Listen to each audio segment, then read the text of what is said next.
लोकसभा का कार्यकाल क्या होता है, क्या लोकसभा के चुनावों को टाला जा सकता है, आज का यही हम लोगों का मुद्दा है। देखिए, duration of the house of parliament आप यहां देख रहे हैं, संसद की अवधि, संसद के सदनों की अवधि। यहां एक शब्द है संसद के सदनों की अवधि। तो सबसे पहले यह जानना जरूरी है कि संसद का गठन किससे होता है, सदन कितने हैं। तो आप सभी जानते होंगे कि सदन दो हैं, एक लोकसभा है, एक राज्यसभा है, एक उच्च सदन है, एक निम्न सदन है। लेकिन अभी हम लोग देखते हैं कि संसद का गठन तीन चीजों से होता है। देखिए यहां कॉन्स्टिट्यूशन ऑफ पार्लियामेंट, संसद का गठन तीन चीज से होता है, एक प्रेसिडेंट राष्ट्रपति, दूसरा दो सदन, दो हाउस। दो सदन और राष्ट्रपति से संसद का, पार्लियामेंट का गठन होता है। जिस दो सदन का नाम है काउंसिल ऑफ स्टेट, जिसको आप राज्यसभा कहते हैं, और दूसरा सदन लोकसभा, जिसको कहते हैं house of the people. Council of the states and house of the people, दो सदन और एक राष्ट्रपति, इस तीन से मिलकर आपके सदन का, आपके संसद का गठन होता है। यानी राष्ट्रपति भी संसद के, सदन के, पार्लियामेंट के घटक तत्व हैं। चलिए अब इतना चीज हम लोग जान गए, पार्लियामेंट, लोकसभा, राज्यसभा से सदन का गठन होता है। अब पहले पढ़ लेते हैं हम लोग राज्यसभा के बारे में। ये बात जो पढ़े, ये आर्टिकल 79 में हम लोग पढ़ रहे हैं, ये आप आर्टिकल 83 में पढ़ेंगे। आर्टिकल 79 में ये बात लिखा हुआ है कि सदन का गठन जो है राष्ट्रपति और दो सदन, council of state and Lok Sabha से होता है। आर्टिकल 83 में दिया हुआ है, आर्टिकल 83 में है कि राज्यसभा का समय क्या होगा। तो राज्यसभा लिखा है, आप देख रहे हैं, शैल नॉट डिसॉल्व, राज्यसभा का विघटन नहीं होगा, राज्यसभा का विघटन नहीं होगा। इसके 1/3 मेंबर्स सेवानिवृत्त होंगे, रिटायर होंगे। कितने? 1/3 मेंबर्स रिटायर होंगे। कब रिटायर होंगे? रिटायर होंगे as soon as after expiration of every second year, प्रत्येक 2 साल की समाप्ति पर, जितना जल्दी हो सके 2 साल की समाप्ति पर 1/3 मेंबर रिटायर होंगे, रिटायर होंगे। तो रिटायरमेंट का प्रक्रिया कैसे होगा, इसका प्रावधान कहां से आएगा? देखिए, ये पार्लियामेंट्री लॉ से गाइड होगा। तो एक राज्यसभा का मेंबर, राज्यसभा के मेंबर 1/3 मेंबर प्रत्येक 2 साल पर यदि रिटायर होते हैं, तो आप समझ गए होंगे इनका कार्यकाल कितना होगा, 6 साल। 1/3 मेंबर प्रत्येक 2 साल पर रिटायर होते हैं, 1/3 गुने थर्ड, 1/3 गुने 2, प्रत्येक 2 साल पर रिटायर होंगे। यानी 6 साल एक मेंबर का पीरियड होगा, 6 साल एक राज्यसभा के मेंबर का पीरियड होगा 6 साल। चलिए हम लोग ये सीखे, राज्यसभा के मेंबर का समय होगा 6 साल। अब आते हैं हम लोकसभा पर।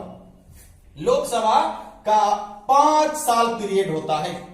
कब से? फर्स्ट मीटिंग से, चुनाव हुए, सदन में प्रथम बैठक होगी, फर्स्ट मीटिंग होगी, उस दिन से 5 साल। अब यहां मैंने आपको बताया शुरू में कि 42वां संशोधन और 44वां संविधान संशोधन हुआ है आंशिक रूप से। यहां देखिए, ये 5 साल जो है, 5 साल को 6 साल किया गया 42वें संविधान संशोधन में। मैंने यहां लिख दिया है 24th अमेंडमेंट एक्ट 1976, 5 साल को 6 साल किया गया।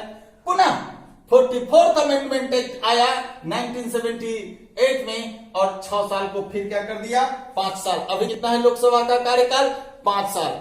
मैं यहां बताना चाहता हूं 42वां संविधान संशोधन, 42वां संविधान संशोधन कांग्रेस की सरकार में की गई थी। माननीय आयरन लेडी, मैं प्रचार नहीं कर रहा हूं, आयरन लेडी के नाम से लोग जानते हैं प्रधानमंत्री इंदिरा गांधी को, स्वर्गीय इंदिरा गांधी, और ये जनता पार्टी की सरकार में की गई थी। आपको यह भी पता होगा कि प्रथम बार गैर कांग्रेसी सरकार बनी थी, प्रथम बार गैर कांग्रेसी सरकार बनी थी, 44th अमेंडमेंट आई थी।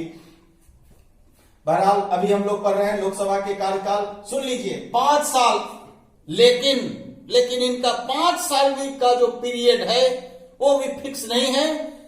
आपके अनुच्छेद 83 के 2 में लिखा हुआ है अनलेस सूनर डिजॉल्व, यदि पहले विघटित नहीं कर दी जाती है, यानी लोकसभा का कार्यकाल ये भी 5 साल बड़ा टुकदम है।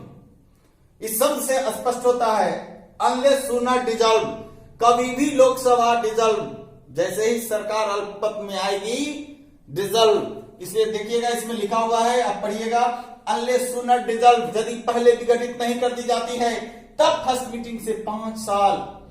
और सुनिए डिजोल्यूशन होगा जैसे ही expiration of the set period, 5 years के समाप्ति होने पर इस हाउस का डिजोल्यूशन हो सकता है। अब हम लोग मुद्दे पर आते हैं कि क्या पार्लियामेंट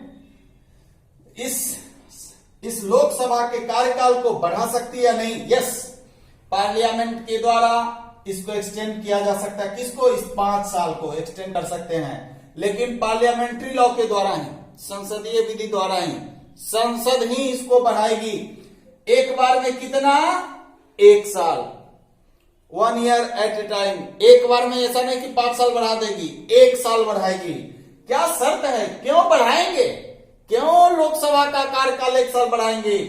देखिए ये शब्द आप लोग परिचित हैं, proclamation of emergency. Proclamation of emergency, आपात की उद्घोषणा के प्रवर्तन में रहने के दौरान, हमारे दूसरे वीडियो में देखिएगा आपात की उद्घोषणा क्या है, प्रोक्लामेशन ऑफ इमरजेंसी क्या है, राष्ट्रीय आपात क्या है। नेक्स्ट वीडियो में हम डालेंगे प्रोक्लामेशन ऑफ इमरजेंसी क्या है। राष्ट्रीय आपात की उद्घोषणा के प्रवर्तन में रहने के दौरान 1 साल तक संसद का, लोकसभा का कार्यकाल एक्सटेंड किया जा सकता है बाय पार्लियामेंट्री लॉ। लेकिन यदि ये प्रोक्लामेशन ऑफ इमरजेंसी एग्जिस्टेंस में नहीं रह जाएगी, in case of non existence of proclamation of emergency, maximum extended period would be 6 months only. 6 महीना मैक्सिमम कितना चुनाव टाल सकते हैं आप? 6 महीना मैक्सिमम कितना चुनाव टाल सकते हैं? 6 महीना। Thank you.